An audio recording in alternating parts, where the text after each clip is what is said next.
But Trump is still clinging to the fact that he thinks, I don't know if he's serious, but he thinks Canada wants to join. And as I've mentioned here before, I'm here for a conversation because the way that our country has been run into the ground by the Liberals and by various levels of government the last several years, Canadians are desperate for a change, and they're willing to consider this crazy talk, otherwise crazy talk, to get back to having some form of livable life again that you can sustain, that you can afford to live and eat and feed your family and heat your home and put clothes on your kids' back. Maybe save some money. Like instead of just living hand to mouth every single month.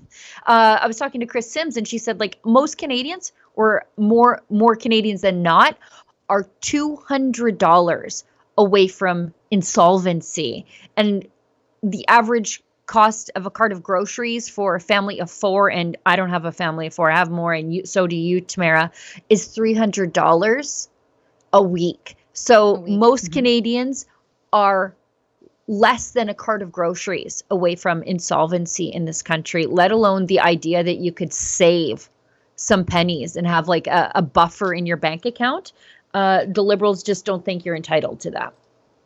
Yeah, every which way you look at it, it is crazy. So when Trump says these things that would otherwise be outlandish, he now has the ear of desperate Canadians who are going, well, what would that actually look like? And what does that actually mean? And would it benefit our ability to stay afloat and keep our head above water? And as you've mentioned, perhaps even put a little bit aside at the end of each week or each month.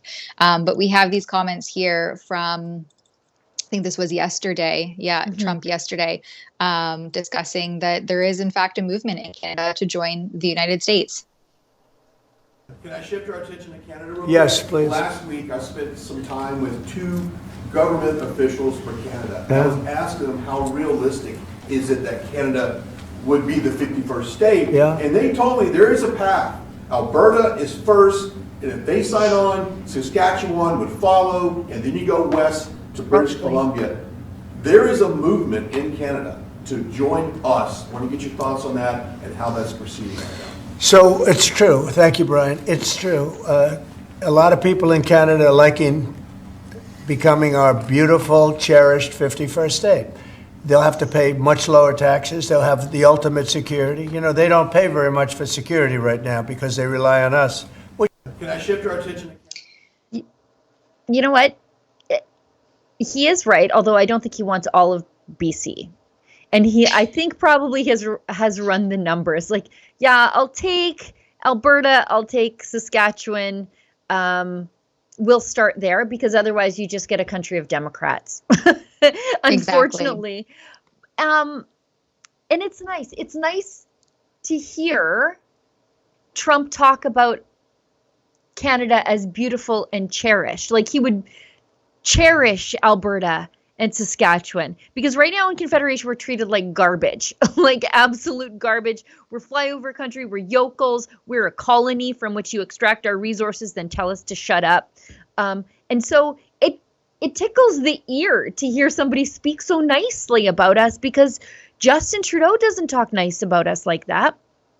No, he calls us a bunch of colonizers, supremacists that genociders, that have this systemic racism that we must all disband from our unconscious bias and adhere to perpetual and incessant diversity, equity, and inclusion policies, and have it be Pride season all year round.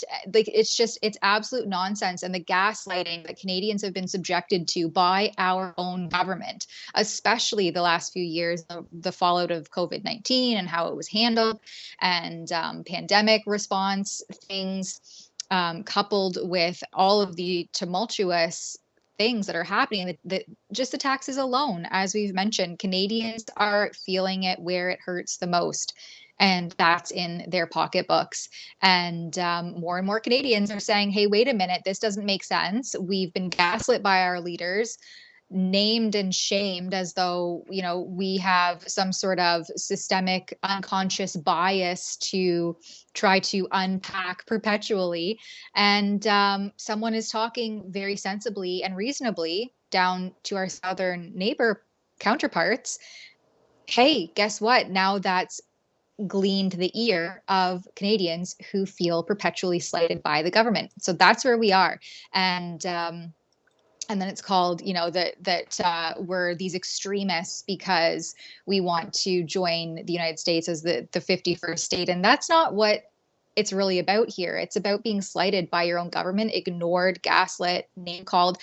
They froze the bank accounts of the most patriotic people who gathered in the nation's capital in January and February 2022 to protest the overreach and totalitarian measures the government was taking against its own people, that just escalated those totalitarian measures and implemented wartime legislation to stomp on and unleash the horses onto grandmas out protesting. They jailed Tamara Leach for 52 consecutive days at the end of it all, for saying things like hold the line. This is craziness what's happened in Canada, and Canadians feel slighted. And now all of a sudden all of these premiers and the Liberals are about Team Canada. And meanwhile, the people who were actually Team Canada have been completely slighted by the government. And they're like, well, actually, you're on your own now. And you froze all of our bank accounts and literally physically and violently assaulted us when we tried to protest you politically. So Canadians are in a really rough spot right now. And that's where you start to glean the ear of people who hear things like, hey, we'll lower your taxes. And they're like, that sounds amazing. We're here for it. Yeah. Or when we've got a guy who's saying, yeah, we'll build your pipelines. Like Keystone XL runs from Alberta to refineries in the United States. And he's like, yeah, let's get that going. We like you guys. You know what that's like for an Albertan to hear?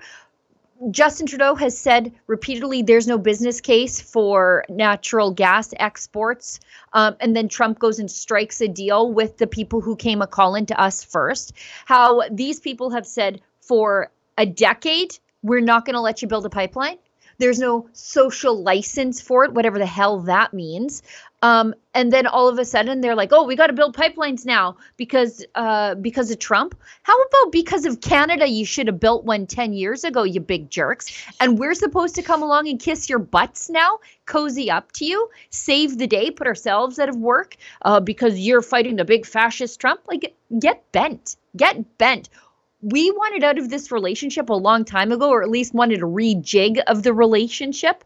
And now we're supposed to show up to save the day. Get out of here. There's a reason why, sorry to interrupt, 1 in 3 Albertans is like, we'd be better off going this alone. So when they teach or when they preach that this is just a fringe movement of people who are in the West who are over Canada, it's like 1 in 3. That's a lot.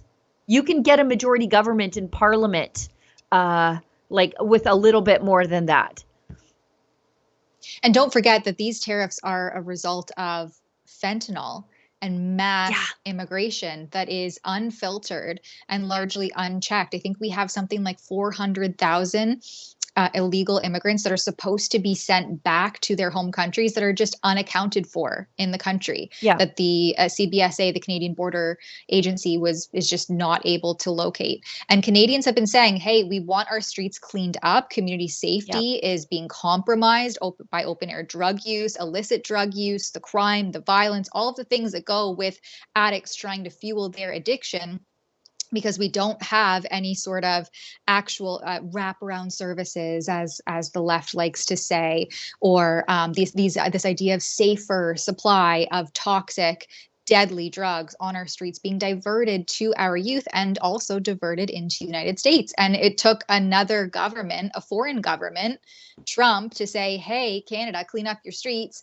and get your immigration under control, because it's trickling now into our country and we want no part of it. And Canadians are like, yay, finally someone is listening to us, because we've been trying to call on our government to do this for several years now, and they've just ignored it, said, no, it's safer supply, it's safer. So you be quiet over there because you're stigmatizing the drug addicts and you're being a racist for wanting to have some checks and balances in place with immigration, because immigrants are coming here and they don't have anywhere to live or to work. They cannot get around because our infrastructure was not built to reach this kind of capacity. And instead of bringing up those logical, reasonable, rational arguments against open borders and against the idea of safer supply, Canadians have, again, just been slighted, smeared, name-called, and belittled by the government. So all of this stuff is really in alignment with a lot of what Canadians have been saying and been ignored over for the last few years. And so when you have someone who comes in and says, hey, I am listening to you, that sounds really appealing at this point in our country. Yeah, and I see we've got a couple more. Ask me how I feel about Canadians getting tariffs while in Alberta we've been doing our job. You know, like, because Justin Trudeau and the rest of Team Canada and Doug Ford can't bring the heat down, everybody's getting tariffs. And in the meantime, we're in Alberta saying, we've been dealing with the border. We've got our little border patrol. We've been dealing with fentanyl tougher than anybody in the entire country. We have a recovery-based focus on this. We will forcibly confine our drug addicts if it means getting them off the street so that they don't hurt themselves and other people anymore. But because we have the big amplified voices of Doug Ford and Justin Trudeau, our national economy is going to be hammered. And again, I think what are we still doing here? I think Danielle Smith's approach, the Alberta Premier's approach, is the only reason why the tariffs have been pushed off and pushed off and pushed off. Yes. Because I suspect that Trump sees that effort being put forward and was hoping that it would, come out and manifest similarly in other provinces and on the federal level. Instead, we got this border czar who made an announcement like, here I am to have conversations and I can't wait to do this important work, and never to be seen again. So now we're getting the threat again is being reignited that they will be imposed on March the 4th. Oh, hi, it's Ezra Levant here in Toronto with an important message because we need your help. Independent journalism in Canada is under attack. Government censors, big tech deplatformers, and the dying legacy media are all working together to maintain exclusive control on the information you receive. They don't want you to hear other voices like ours, and they really don't want you to be informed and to think for yourself. That's why the work we do here at Rebel News is so important. Our on-the-ground reporting, independent news shows, and special content you won't find anywhere else.